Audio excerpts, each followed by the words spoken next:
May mga nagko-comment na bakit daw tinawaran ko, panlalamang daw sa kapwa yun. Actually, ayoko na sanang magpaliwanag.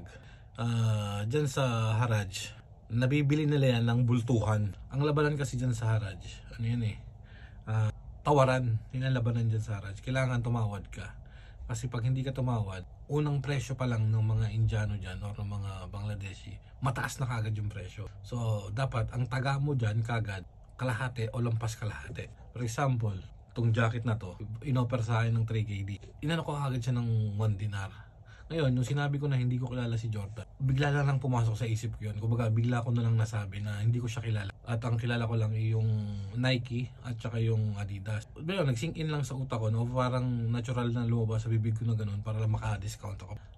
Pero nung araw na yon, nung nakita ko tong Jordan na to, bigla na lang nasabi ko yung hindi ko kilala si Michael Jordan or yung Jordan brand. Ang brand lang na kilala ko, yung Nike at saka yung Adidas. Ibinigay ng 1 dinar.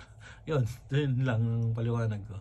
Nakakatawa lang kasi umabot ng 1.5 million views as of now yung videos na in-upload ko.